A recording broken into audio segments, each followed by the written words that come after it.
Ok, vamos lá então. Vamos lá. Neoconstitucionalismo. Agora já estamos falando do constitucionalismo contemporâneo. Revisando, você tem o constitucionalismo antigo, com todas aquelas subespécies que a gente viu. Depois você tem o constitucionalismo moderno, quando surgem as constituições no sentido que a gente hoje conhece. E você tem uma versão mais recente, para alguns, que é o constitucionalismo contemporâneo ou neoconstitucionalismo. Perceba que os horrores da Segunda Guerra Mundial, e esse é o marco, tá? O constitucionalismo contemporâneo, ele é o constitucionalismo do pós-guerra, pode ser que na prova esteja escrito assim, constitucionalismo do pós-guerra. E pós-guerra, entenda-se, pós-segunda guerra, não é a primeira. A primeira foi de 1914 a 1918, não é essa. A segunda foi de 1939 a 1945, é essa. Depois dessa começa o constitucionalismo contemporâneo, ou do pós-guerra. Bom, o nazismo, que repugna a todas as pessoas sadias mentalmente, ele foi um regime muito triste da história da humanidade, diabólico. Ele destruiu a criação de Deus e essa hecatombe, esse genocídio, causou perplexidade no mundo, né? E muitos juristas disseram que, para não cair nesse erro que a humanidade caiu novamente, era importante aproximar o direito da moral. Porque juristas como Hans Kelsen eram juristas eminentemente descritivos. Mas é muito difícil você discordar do Kelsen. Porque o Kelsen, ele descreve, ele não prescreve. Ele entra aqui dentro e fala assim, bem, eu vejo um homem de gravata azul, blazer cinza, óculos, eu vejo uma câmera. Ele descreve. Fica difícil você dizer, não concordo. É como eu dizer, ontem choveu. Aí você diz, discordo. Francamente, é difícil. O problema é que Kelsen chegou ao ponto de descrever ordenamentos totalitários. E não totalitários, ele dizia o seguinte na teoria pura do direito, o jurista não se identifica com qualquer ideologia, nem mesmo a ideologia por ele descrita. Bobbio, defendendo o positivismo, chegou a dizer que você pode ser positivista e descrever a escravidão como válida no ordenamento romano, sem se identificar com a escravidão. Realmente, Norberto Bobbio nunca foi escravocrata. Mas ele está dizendo que é possível você estudar direito romano e dizer, sim, no direito romano a escravidão é válida. Perceba que isso começa a ficar estranho. Começa a ficar estranho. Tecnicamente, impecável. No direito romano era possível. Mas começa a chegar muito perto de uma fronteira perigosa. Isso gerou em juristas um espírito de aproximar o direito e a moral.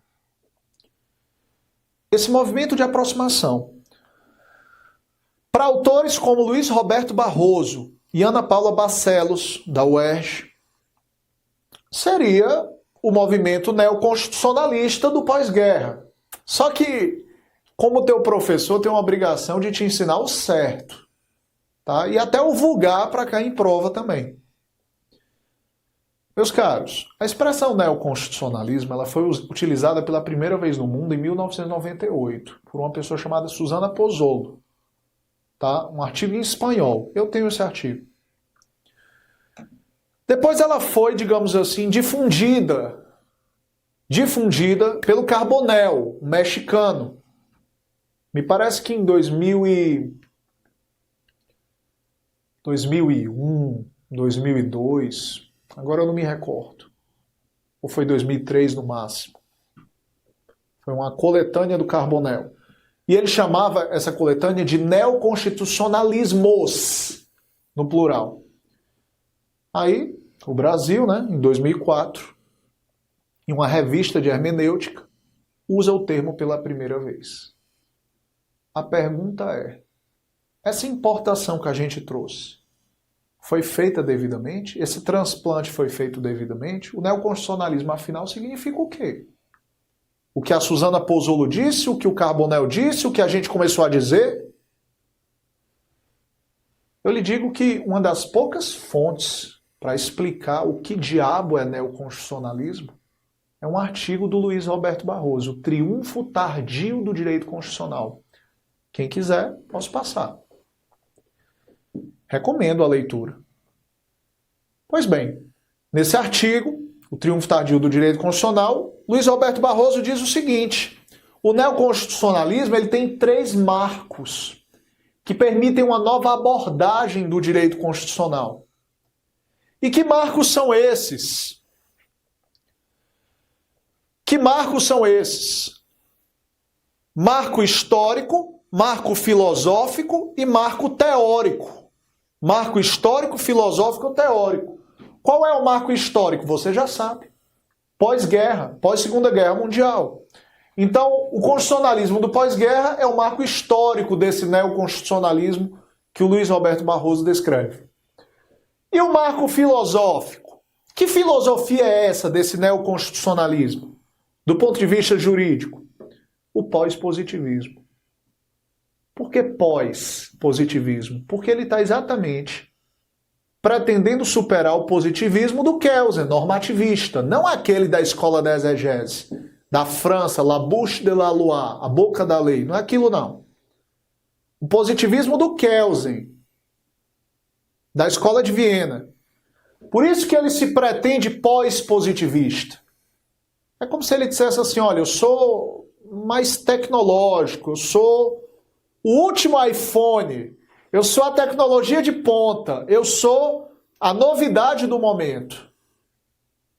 É o pós-positivismo, o Pablo Vittar do direito constitucional. Pronto. O que ele está querendo dizer é o seguinte, eu sou o que tem de mais recente. Por isso que a expressão foi pós-positivismo. Aí você vai dizer, qual é o significado de pós-positivismo? Meus caros, acreditem em mim, isso é extremamente vago. Se você lê o artigo do Luiz Roberto Barroso, e eu li mais de uma vez, ele próprio vai dizer conjunto de ideias. E vai começar a repetir as características do neoconstitucionalismo. E quais são elas? Quais são as características dessa nova abordagem? Primeiro, você pode anotar, os direitos fundamentais passam a ser o epicentro do ordenamento jurídico. Tudo vai gravitar em torno deles. Segundo, você vai ter uma ampliação da jurisdição constitucional. Você vai ter um monte de cortes surgindo no mundo.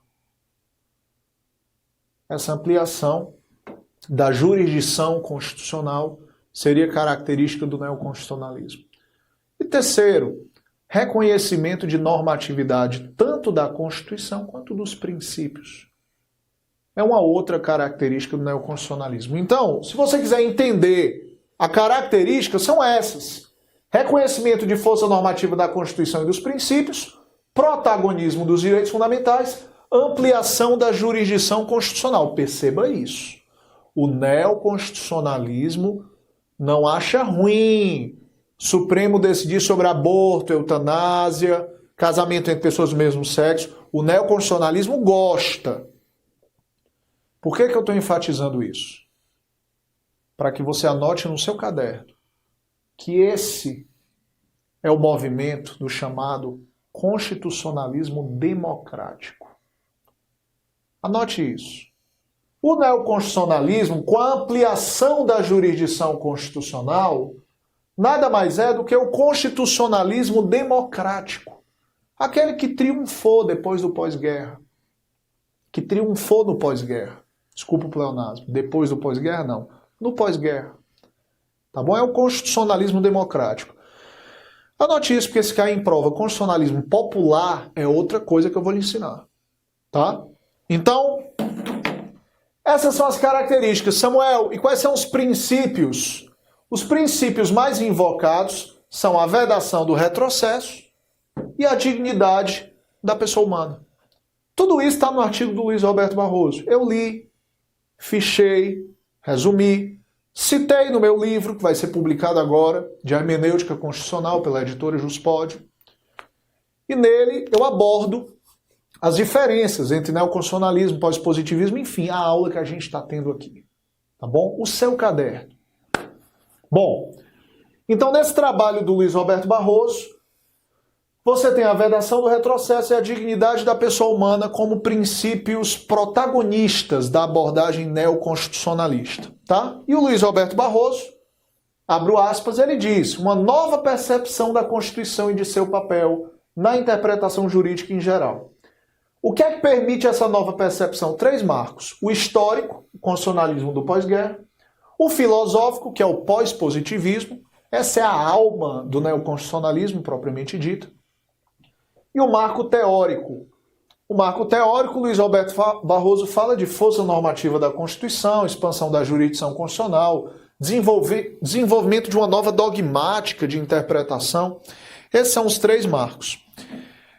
Meus caros, deixa eu dizer uma coisa aqui para vocês. Eu estou te ensinando porque o Luiz Roberto Barroso escreveu isso.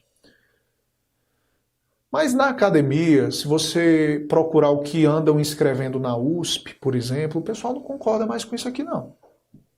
Samuel, não me interessa. Eu quero fazer concurso público. O problema, meu cara, é que o último examinador do MPDFT se chama Levi Amaral, lá da USP. O problema, meu caro, é que esse Levi Amaral também examinou a prova oral da Defensoria de São Paulo. Você entendeu? Não tem nada que eu estou dizendo aqui que você não aproveite. Então fica ligado. Se você for fazer concurso de Ministério Público e se na banca tiver um cara chamado Levi Amaral, jamais fale bem do neoconstitucionalismo numa prova escrita ou oral.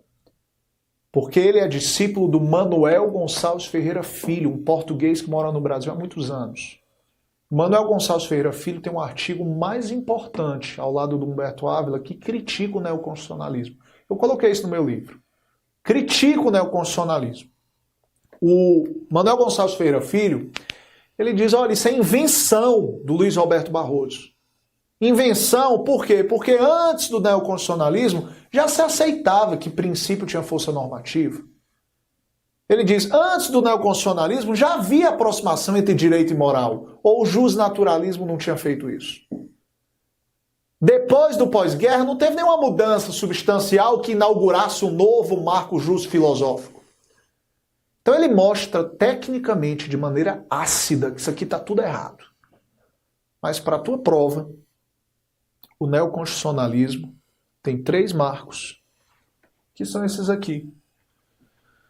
Tá bom? É que nem você ficar tentando entender os requisitos do habeas corpus 84.412, do princípio da insignificância. Mínima ofensividade da conduta, ausência de periculosidade social, reduzidíssimo grau de reprovação, é tudo a mesma coisa. O Supremo está andando em círculos. Para de rezar a cartilha como se fosse um dogma. Tenha senso crítico. Mas na prova, tenha alma de rebanho. O que eu quero dizer é, você pode ter senso crítico, mas na hora da prova, vai com a maioria. Tá bom? E a maioria diz isso aqui. Marco histórico, marco filosófico, marco teórico. Se o teu examinador quiser te sacanear e perguntar assim, qual é a diferença entre pós-positivismo e neoconstitucionalismo? Você está pronto para isso? Qual é a diferença? Meus caros, autores como Daniel Sarmento dizem que não é a mesma coisa. Marcelo Novellino também disse que não é a mesma coisa. Luiz Roberto Barroso tenta diferenciar. Se isso cair numa prova oral, numa prova escrita, na de primeira fase, no máximo ele vai dizer que é igual. Aí você marca falso. Tá? Numa prova escrita ou oral, a primeira coisa que você vai dizer é o seguinte: o pós-positivismo não se confunde com o neoconstitucionalismo, porque aquele é marco filosófico deste. A primeira coisa que você tem que dizer, o pós-positivismo é o marco filosófico do neoconstitucionalismo. Tá, Samuel, mas eu não entendi. Ok. O pós-positivismo, ele é uma ideologia que se pretende universal. Para qualquer lugar, em qualquer tempo. Universal. O neoconstitucionalismo é uma abordagem que só serve para o Estado democrático de direito. Isso é uma diferença que a doutrina aponta. Tá? O neoconstitucionalismo entende que direito e moral possuem uma relação contingente. Até podem se aproximar, mas não é uma obrigatoriedade, é uma possibilidade. Para o pós-positivismo, são coisas necessárias. Não vou aprofundar mais falando de positivismo inclusivo, exclusivo, não vou fazer isso. O que eu vou dizer para você que está em casa é: enquanto o neoconstitucionalismo entende que direito e moral possuem uma aproximação possível, exemplo, artigo 37 caput da Constituição, fala em princípio da moralidade. Uma possibilidade, mas não uma obrigatoriedade. Poderia não estar lá. Por exemplo, o princípio da eficiência só foi inserido pela emenda 19 de 98. Poderia não estar lá a moralidade. Para o pós-positivismo, não tem jeito. Ela estaria implícita. Porque toda norma jurídica, para o pós-positivismo, ela tem que ter uma validade moral, uma pretensão de correção, no dizer de Robert Alex. Bom, quais são os autores mais citados em termos de pós-positivismo ou de constitucionalismo contemporâneo? Com certeza, Ronald Dworkin e Robert Alex. Tá? Ronald Dworkin e Robert Alex são os mais citados. Alex está vivo, Dworkin está morto, mas seus escritos ainda permanecem entre nós. As pessoas vão, as obras ficam. Pois bem.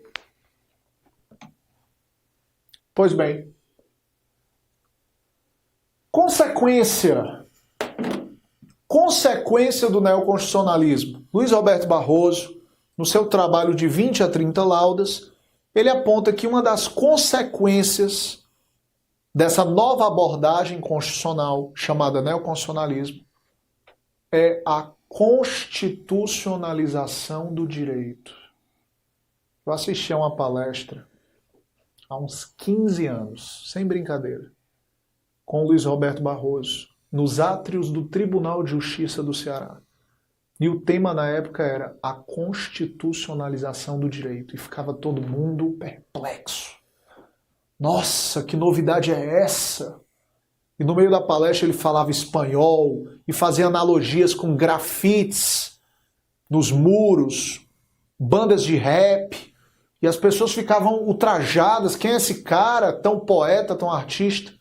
Era a última Coca-Cola há 15 anos. Hoje, isso aqui não tem mais essa força toda, não. E o que é a constitucionalização do direito? Que ele já falava naquela palestra, que foi questão de segunda fase do concurso de Ministério Público de Rondônia. Na minha prova para promotor de justiça, a pergunta era: disserte, não era uma pergunta, era uma afirmação, disserte sobre a constitucionalização do direito administrativo. Olha como hoje eu estou te dando munição, matéria-prima para você conseguir fazer isso. Para você conseguir responder uma prova dessa. Você já tem aqui matéria-prima para várias laudas. Toda redação desse tipo teria que começar dizendo o seguinte: com o pós-guerra, operou-se uma reaproximação entre direito e moral. Com a pretensão de superar o positivismo, no que a doutrina convencionou chamar de pós-positivismo, mas sem retroceder ao direito natural. O neoconstitucionalismo, aí você continua explicando, né? Tem como consequência a constitucionalização do direito. Mas afinal, o que é essa constitucionalização do direito? Na obra de Virgílio Afonso da Silva, filho de José Afonso da Silva, e Daniel Sarmento também cita, você tem duas linhas de compreensão. Você tem um constitucionalismo, uma constitucionalização inclusão e uma constitucionalização releitura. Para que fique bem fácil e organizado no seu caderno. Item A. O que é a constitucionalização inclusão? É quando você aloja na Constituição assuntos que não estavam alojados até então. Perceba que a Constituição Federal, ela diz que os estados podem, por meio de emenda, dispor sobre o regime de previdência complementar dos servidores. Na verdade, uma emenda à Constituição Federal permitiu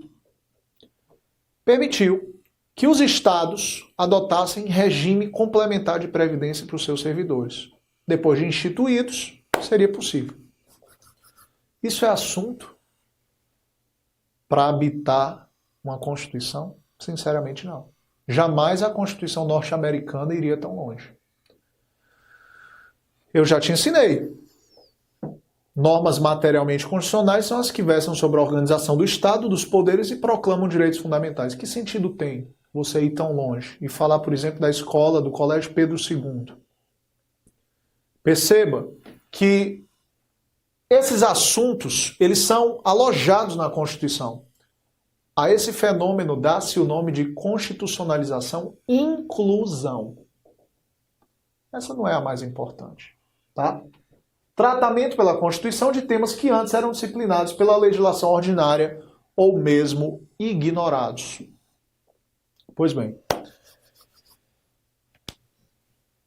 é importante você anotar no seu caderno, não saiu aqui por um erro do nosso slide, mas anote no seu caderno que isso gera o que Daniel Sarmento chama de fenômeno da ubiquidade constitucional. Por que ubiquidade? Porque a Constituição está em todos os lugares. Todas as disciplinas passam a ter um ponto de contato com o direito constitucional. Todas as disciplinas passam a ter uma possibilidade de se interpor um recurso extraordinário para o Supremo Tribunal Federal. Por quê? Porque você tem hoje um direito ambiental constitucional, um direito urbanístico constitucionalizado, um direito sanitário sediado na Constituição. Tá bom? É o fenômeno da ubiquidade constitucional, um dom que eu não tenho, mas que adoraria ter. Para gravar esta aula para vocês, eu tive que sair da minha promotoria, no estado de Goiás, mas no entorno do Distrito Federal, pegar o carro e vir até aqui. Nos estúdios em Brasília. Moro em Brasília, trabalho em Goiás, 30 minutos, mas tive que de lá vir para cá. Da minha promotoria para cá foram quase 60 minutos. Eu não tenho o dom da ubiquidade. Deus tem. E a Constituição é ubíqua quando se inclui nela todas as demais disciplinas dos ramos da árvore jurídica. Constitucionalização, releitura. Essa é a mais importante. Essa é a mais importante. A anterior não é tão importante assim. Ok, tá tudo previsto nela, eu entendi. Mas essa daqui é importante. Constitucionalização, releitura é a impregnação de todo o ordenamento pelos valores constitucionais. É aqui que você passa a realizar a filtragem constitucional. É aqui que você passa a ler tudo à luz da Constituição. Quer um exemplo? O Código de Processo Penal não previu que o Ministério Público se manifestasse nos habeas corpus de primeiro grau. Ou seja, o Ministério Público se manifesta no habeas corpus de segundo grau, mas não se manifesta no habeas corpus de primeiro grau. Pergunto-lhe, soltar indevidamente uma pessoa não seria tão grave quanto prender indevidamente um inocente? Se você solta os lobos, talvez você sacrifique ovelhas. Se você joga um peixe no mar, talvez você não consiga mais resgatar esse mesmo peixe. Em Goiânia, nós tivemos um serial killer que matou pelo menos 30 mulheres. O que é que vai acontecer se eu soltar esse cara? A gente sabe o que vai acontecer. Se você tem um pedófilo que cometeu pedofilia 47 vezes, o que é que vai acontecer se a gente soltar? É por isso que o direito à liberdade ambulatorial fundamental tem a mesma hierarquia que o direito fundamental e difuso à segurança pública. De modo que numa constitucionalização releitura, tendo como pano de fundo a constitucionalização releitura, que é consequência do neoconstitucionalismo, o Código de Processo Penal deve se sujeitar a uma filtragem constitucional. Professor, como assim? Você vai ler o Código de Processo Penal à luz do inciso 55 do artigo 5º. Qual é a natureza jurídica do habeas corpus? Ação judicial. O que é que diz o inciso 55 do artigo 5º da Constituição? Que são assegurados, nas ações, nos processos judiciais e administrativos, ampla defesa e contraditório. Ora, se o impetrante quer que o paciente seja solto, por que não ouvir o Ministério Público antes de soltar? Por que não franquear ao Ministério Público a voz e a vez? Por que não oxigenar o processo com um contraditório numa perspectiva de filtragem constitucional? Porque o fenômeno da constitucionalização do direito gera uma releitura de todos os diplomas do arcabouço jurídico. Você entendeu? É muito simples. É uma releitura de todos os diplomas à luz da Constituição, uma filtragem constitucional. Desse modo, deve o juiz adequar o rito do habeas corpus em primeiro grau para conceder ao Ministério Público a voz e a vez. Tá bom? Pois bem, finalmente, nós podemos enfrentar os dois temas mais caros à história do constitucionalismo recente, que é a questão do transconstitucionalismo e do constitucionalismo popular. Eu vou começar pelo constitucionalismo popular, tá? Eu vou inverter aqui e vou deixar o transconstitucionalismo para depois. Vamos conversar sobre o constitucionalismo popular. Eu falei para você não confundir constitucionalismo popular com constitucionalismo democrático.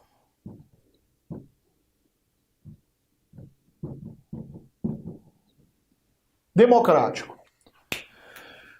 Qual é a diferença básica para a gente ir direto ao ponto? O constitucionalismo democrático é aquele do pós-guerra, ou seja, posterior à Segunda Guerra Mundial, e que preconiza, e que triunfou no mundo, e que preconiza o fortalecimento da jurisdição constitucional. Essa é a palavra-chave. Quando você falar em constitucionalismo democrático, pense fortalecimento da jurisdição constitucional. Samuel, e o constitucionalismo popular? Olha o perigo. Você achar que democrático tem a ver com povo. No constitucionalismo popular, o que você tem é uma profunda antipatia pela jurisdição constitucional.